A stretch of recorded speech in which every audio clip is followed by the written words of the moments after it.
coming up on the Q30 Newscast. See how winter weather issues are affecting Quinnipiac students around campus. Learn more about the process of selecting Quinnipiac's new president. And see how a CT tech bill could affect kids' phone usage. All that and more coming up on the Q30 Newscast.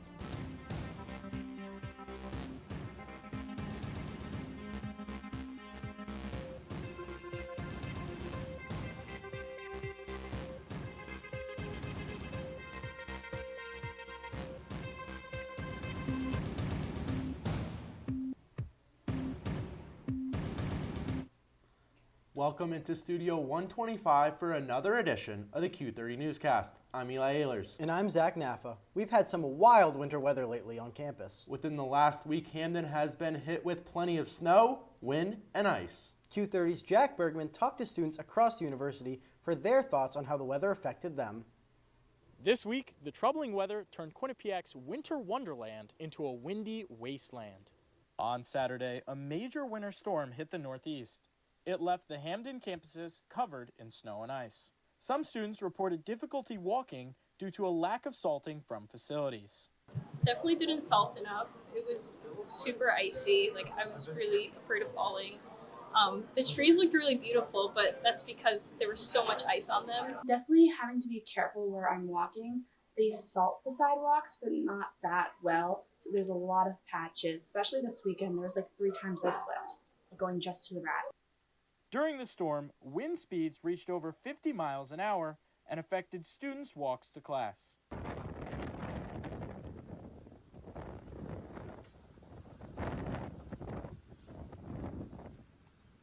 And my face was hurting because I was walking against the wind. I'm not gonna lie, I had an 8 a.m. that day. Just got out of the shower, stepped out the door, it was freezing. Went right back to my bed. Didn't even go back to class. I live in Mountain View, so my first class of the day is all the way in CCE, so it's a long walk. Over the weekend, facilities contacted students about the conditions and asked them to move their cars. Some students left their cars and decided just to take a chance with the winter weather. I feel like the cars that stayed outside were all iced over and probably had to clean up their cars to leave. Their cars are fine, but mine were full of ice, but there's still snow all over all the parking spots. After more than week-long winds, one can hope that spring weather kicks in soon. Reporting from the Mount Carmel campus for Q30 News, I'm Jack Bergman. Quinnipiac accounting students are helping the Hamden community this tax season. Through the university's Volunteer Income Tax Assistance Program, accounting students provide free tax preparation services to those with annual household incomes below $60,000. Additionally, accounting professors look over the tax returns to ensure proficiency before it is e-filed. The program helps residents in the community receive necessary financial assistance. Quinnipiac will be holding a career fair on March 5th for students to attend. To better prepare for the fair, students have the opportunity to attend a career fair prep session on Thursday in CCE 114. John Bow, Assistant Dean for Student Experience and Career Development, will be hosting the event to give students insider tips on how to navigate the career fair and how to follow up once the event is over. With the new incoming president of Quinnipiac being recently announced, some may be wondering what goes into naming a new university president. Q30's Evangeline Crossley sat down with Charles Saya, a member of the board tasked with selecting the new president, to learn more about the process and why they chose Marie Hardin. I like to say she found us and we found her. Perfect match. For the past year, Charles Saya, alongside the 5 other members of the Presidential Search Committee, have worked to find the 10th president of the university. The committee interviewed 20 candidates for over 4 hours each before finally deciding on Dr. Marie Hardin to run the university beginning in July of 2025. When current President Judy Olian indicated that this would be her last year, the board brought in Spencer Stewart, one of the top search firms in the country, to find candidates for the position. It was one of the highest sought after positions in all of higher ed because of where our trajectory is as a university. So we really had the pick of the litter. While Hardin checked all the typical boxes the committee was searching for, like someone from higher education who'd fit in with the community, they also felt she'd continue the work that President Olian started. And we felt like she was someone that would help elevate our brand. We felt Judy came in and elevated the brand of the institution, and Marie would continue to elevate our brand. Being a professor from Penn State, Hardin is also a very student-oriented leader, which much of the QU community asked for in the new president. The students were very vocal about this. They wanted someone that was visible, and we felt that she was going to be visible and she was going to immediately fit into our culture. Hardin's collaborative, community-oriented perspective made her well-loved at Penn State, and the Board of Trustees is hopeful that she'll make a perfect fit here at Quinnipiac as well. Saya tells me that Dr. Hardin is now spending meaningful time with both President Olean and the whole management team to make her transition to president go as smoothly as possible. Reporting from the Mount Carmel campus for Q30 News, Evangeline Crossley. The most recent edition of What's Your Story, the series where Quinnipiac professor Nick Petruskevich sits down with some of the top people in sports media, took place Tuesday at 2 p.m. This edition featured Dana O'Neill, who sat down with Petruskevich in the CCE Open Air studio. And I tell everybody, no matter male, female, whatever, the most important thing that you will ever type as a reporter is buy and insert name here. Because that's your reputation and that's your credibility. And as soon as that's gone, you're done. Zach, I don't know about you, but I am so done with the cold. Yeah, I agree with you, Eli. Connor Core is here in studio to give us a 3-day forecast. And Connor, is the weather going to warm up anytime soon? Yeah, there's been a lot of snow that's been happening over the last couple of days, and Zach and Eli, living at an off-campus house, it's been treacherous trying to shovel around my cars and getting them out of the snow. But looking at these 3 days, it never got above freezing temperatures, a high of 30, and throughout the day today, it's gotten down to the low of 14 degrees. And over the next couple days, it's going to get right around those freezing temperatures, a high of 34 on Friday. So a little bit, something to look forward to over the next couple of days and down into the low of the high teens. I'll give you a full 7-day forecast and a look at the temperatures around the state of Connecticut after this quick commercial break. Every day, thousands of kids start vaping. And I can't let this happen to my kid. So if you want to talk to your kids, you have to get it trending.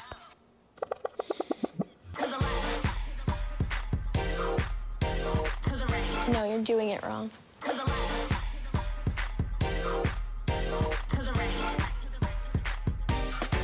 Let's go. Can we talk? Yeah, what's up? Visit talkaboutvaping.org for tips on when and how to have the vape talk. Have you ever helped a fellow veteran? Of course. Yes. Have you ever asked for help yourself? It's always tough, right? I always feel like I can solve my own problems, but eventually, you just can't deal with it on your own. And you start to question, maybe people would be better off without me. When you realize that you're not alone, once you take that first step, there's so much support.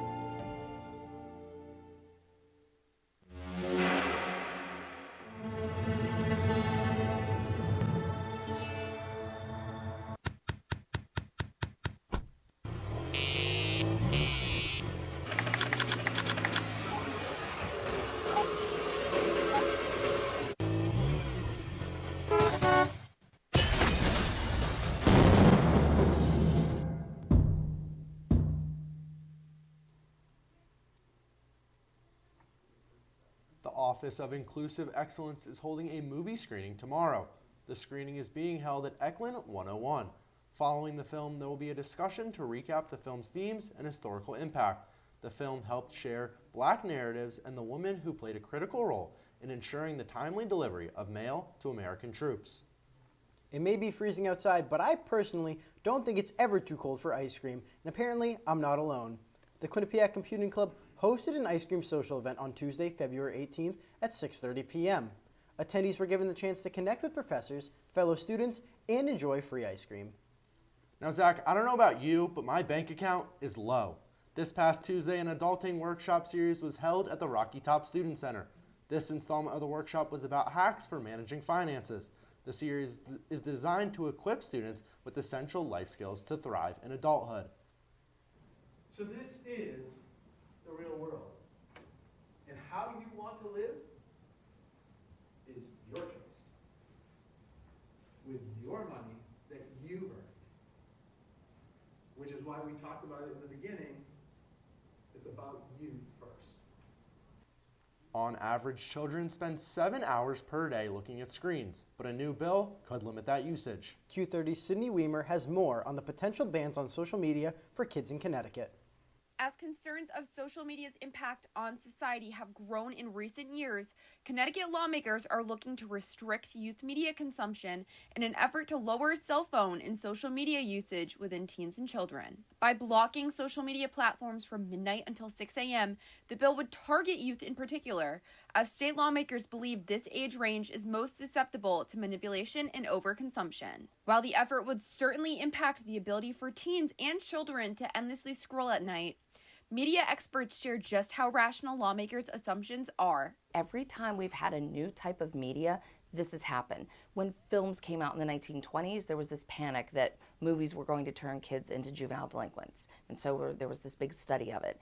When radio, rock and roll came out in the 50s, there was all this concern about it would make kids have sex. Did that happen? No, not necessarily. So social media is just kind of today's version of it. The intent of protecting the minds of our state's youth is clearly a priority, but Dr. Burns added just how she believes the responsibility to regulate lies not in the hands of the government, but tech companies themselves. They're the ones who've created the algorithm. They can figure out a better way to moderate the content. When questioned about the logic behind protecting younger demographics, Connecticut Attorney General William Tong said in a statement to Connecticut Post, quote, "Big companies, the biggest on earth, use addiction to get young people addicted because they are the most valuable and long-term market and customers for any company," end quote. Quinnipiac students themselves understand the impact such a bill would have and share just how effective they think it would be. I think it would be pretty hard to regulate. I do have a younger sister, and I think that, you know, she is like on her phone kind of like without parent regulation, right? So it'd be kind of hard to monitor. And I don't really think that she would follow any like guidelines if there were any. While this legislation is still pending, children just like the ones at Hamden Middle School behind me will be impacted if this restriction is enforced. Reporting from Hamden, Sydney Weimer, Q30 News. Eli, it feels like every day I wake up and there's a new political headline. Zach, I feel you. Luckily, Miranda Patorti is in studio to give us an update on what's going on in politics these days. Miranda? Thanks, Eli and Zach. We're just about a month into President Trump's second term, so let's get right into what's been going on in Washington, D.C. In the 2024 presidential election, there were bomb threats on polling sites, but they did not have a huge impact on the work thanks to the nation's cybersecurity agencies. The work is now in jeopardy as President Trump's downsizing efforts for federal agencies hits the area of election security and monitoring foreign interference. New Attorney General Pam Bondi disbanded an FBI task force that investigates those exact things. Bondi believes that these changes will, quote, free resources to address more pressing priorities and end risks of further weaponization and abuses of prosecutorial discretion. Although elections are run by local and state governments, federal entities are needed to protect against growing threats so Americans will have confidence in voting. Another agency feeling the effects of downsizing in the federal workforce this past weekend is the Food and Drug Administration. According to 3 FDA staffers, newly hired employees got notice Saturday night that the jobs were being cut.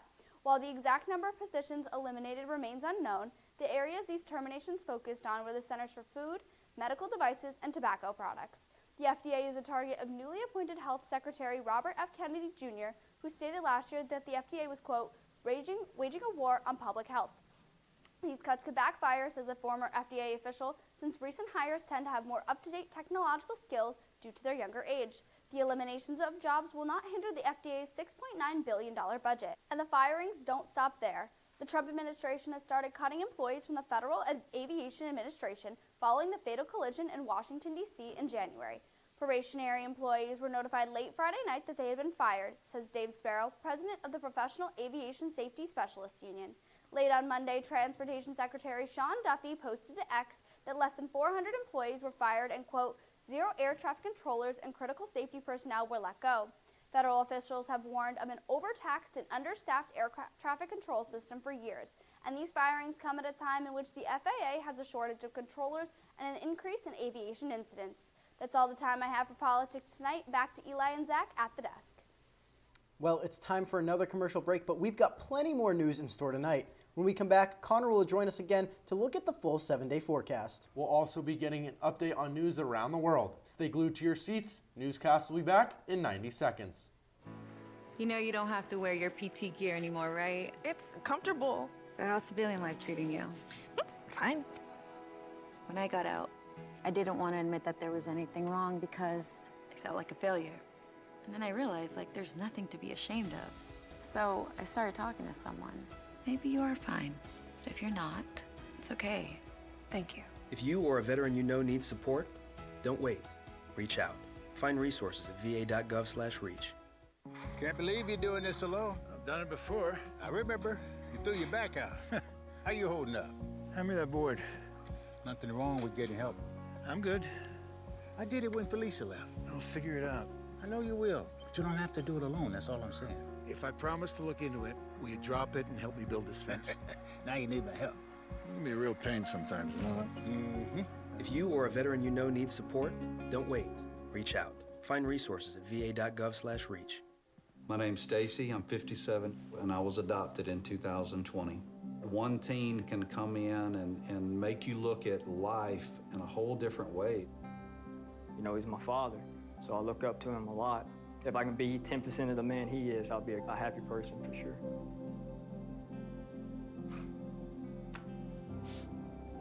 Learn about adopting a teen from foster care. You can't imagine the reward. Visit adoptuskids.org.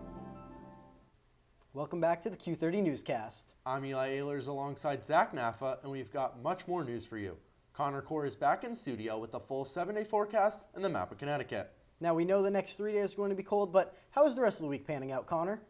Yeah, Zach and Eli, after seeing all of the snow over the last probably week and a half, 2 weeks, there is finally a light at the end of the tunnel with all the cold temperatures as well. We're going to see the temperatures getting up into the high 30s and even the low to mid 40s as well as we get into next week in Monday and Tuesday, although it's going to be pretty much partly cloudy, mostly cloudy the entire week as well. It's still better than what we were seeing from all that wind. That wind's going to die down as well. As we look at the low temperatures throughout the rest of the week, it's going to slowly start creeping up into the low 20s and even the mid 20s. And like I said, next Monday and Tuesday, it's going to be a good week for you guys at that point into the low 30s. It is still going to be freezing, but obviously a lot better than what we've been experiencing over the last couple weeks. And as we look around the entire state of Connecticut, it's going to be pretty consistent across the entire board in Torrington, Hartford, all the way down to New London. Going to be mostly cloudy throughout the entire day tomorrow with highs in and around kind of like at 32-degree Fahrenheit threshold and down in Stamford all the way down here. You can expect some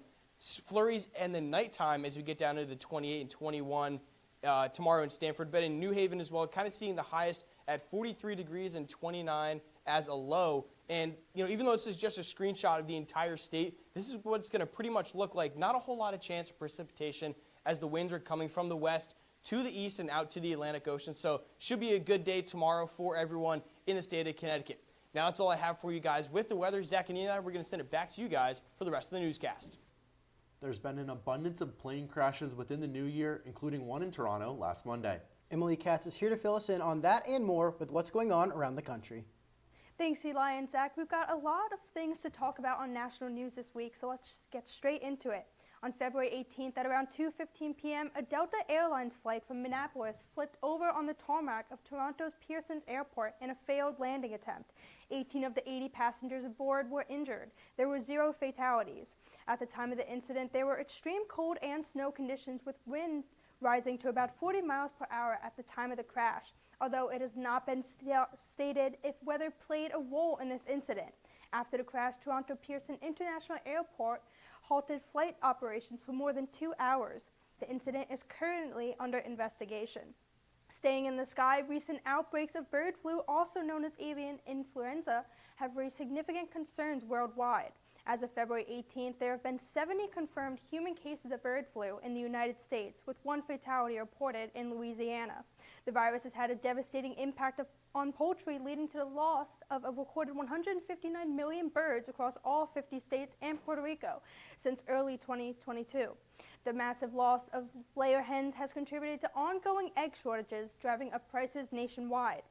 To address the situation, the United States Department of Agriculture and the Centers for Disease Control and Prevention are closely monitoring the outbreaks, working with states to track human exposures and implementing measures to contain the spread any further. Now in the east, devastating floods have struck the Ohio Valley and mid-Atlantic regions, claiming 14 lives across multiple states as of February 18, 2025. The flooding caused by a massive winter storm that swept across the United States over the weekend has hit Kentucky particularly hard, with 12 fatalities reported. Other affected states include West Virginia, Georgia, and Tennessee. The floods were triggered by an unprecedented amount of rainfall. This heavy precipitation, combined with already saturated grounds from previous rain events, led to widespread flooding and flash flood warnings. To address this crisis, rescue efforts are ongoing with search rescues, and a federal disaster declaration for Kentucky authorizing FEMA to coordinate relief efforts have been passed. That's going to be it for national news. Back to Zach and Eli on the desk. Now that we've looked at the United States, I'm wondering what's going on outside the 50 states. Andrew Allison is taking a look around the globe to check out the top stories worldwide. Thanks, Eli and Zach. We've got a lot to talk about, so let's jump right into it. Yesterday, Russia and the U.S. have agreed to begin talks to end the war in Ukraine. They also decided to improve their diplomatic and economic ties, according to the two countries' top diplomats. These talks represent a reversal of U.S. foreign policy under President Donald Trump. The two countries are trying to pursue three goals: restoring staffing to each country's respective embassies in Moscow and Washington, explore a closer economic relationship, and to create a team to advance peace in Ukraine. The U.S. Secretary of State Marco Rubio and his Russian counterpart Sergei Lavrov held talks in the Kingdom of Saudi Arabia, and each believed that their conversation was, quote, useful. Ukrainian President Volodymyr Zelensky stated that his country wouldn't accept any terms from those talks because Ukraine didn't take part. Staying in the Middle East, the militant group Hamas says it will free 6 Israeli hostages and return the bodies of 4 others on Thursday. This is a surprise acceleration in the release of hostages in Hamas's possession, which is most likely related to Israel's allowance of mobile homes and construction equipment into Gaza. These hostages are set to be freed under the new ceasefire's first phase. The two sides need to negotiate the second and much more difficult phase, where Hamas will release many more hostages in exchange for a ceasefire and an Israeli withdrawal. Israel is also expected to continue releasing hundreds of Palestinian prisoners in exchange for the hostages. During the previously mentioned first phase, Israel will also release all women and children seized from Gaza since the war began. Now to the Vatican. Pope Francis has developed pneumonia in both lungs on Tuesday. New tests have shown that a further complication in the condition that is raising concerns in the 88-year-old's ability to fight off the infection. The Pope's respiratory infection also includes asthmatic bronchitis, and the Pope was admitted to a hospital on Friday after his condition worsened. He had part of his right lung removed as a young man, but the Pope is supposedly in good spirits, according to an update by a Vatican spokesperson. There is no indication for how long Pope Francis will be hospitalized, but the Vatican said that he will most likely require an adequate stay due to his, quote, complex clinical picture. That's all I have for your international news update. Back to Eli and Zach at the desk. We've got another commercial break, but stay tuned, because when we come back, we have a sneak peek into Q30. We'll also be taking a look at some Quinnipiac sports teams and how they fared this past week. Don't go anywhere.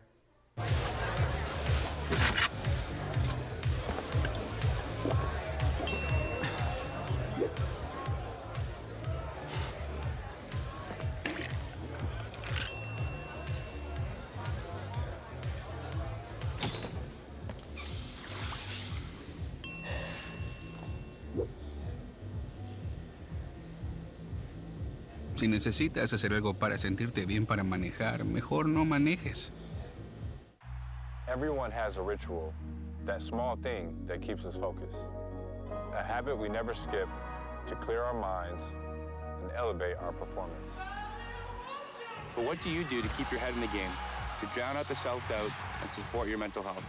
Because being your best isn't just about taking care of your body. It's about taking care of your mind and mental health. Discover the resources you need to keep your mind focused and your mental health a priority. Everyone has a ritual, that small thing that keeps us focused. A habit we never skip to clear our minds and elevate our performance. But what do you do to keep your head in the game, to drown out that self-doubt and support your mental health? Because being your best isn't just about taking care of your body. It's about taking care of your mind and your mental health. Discover the resources that you need to keep your mind focused and your mental health a priority. Q30 is right around the corner on March 29th. Q30's Julia Barcello sat down with the director of Q30, Sarah Springer, to talk about expectations for this edition. Thank you. Here I have Sarah Springer, the executive director for Q30. Sarah, thank you so much for joining us. How are you today? I'm good. How are you? I'm good, thank you. So I guess we'll just start off general. Q30 is one of the biggest events here at Quinnipiac. What makes Q30 such a special event? Q30 is really so special just because of the cause. So we're fundraising for Connecticut Children's, and Connecticut Children's is the only health system in Connecticut that is solely dedicated to pediatrics. So being able to have that resource so close to us is really important. they also support any patient that walks through the door and treats them no matter their ability to pay. So that's why our donations and our philanthropic gifts that we provide them make it so much more important. So as director, what is your biggest goal for this year? My biggest goal for Day of is really just to create a fun and memorable experience for the Miracle children and their families. That's kind of what we center the entire day around, and by getting more participation from Quinnipiac students, it does create a more fun day for the children and for their families. So another goal would be to get more participation from the Quinnipiac community and all of our students as well as alumni. So you talk about the other teams and all the external factors that go into Q-Thon. Something that we hear a lot about are the Miracle families. So can you tell us a little bit about the role that they play in this?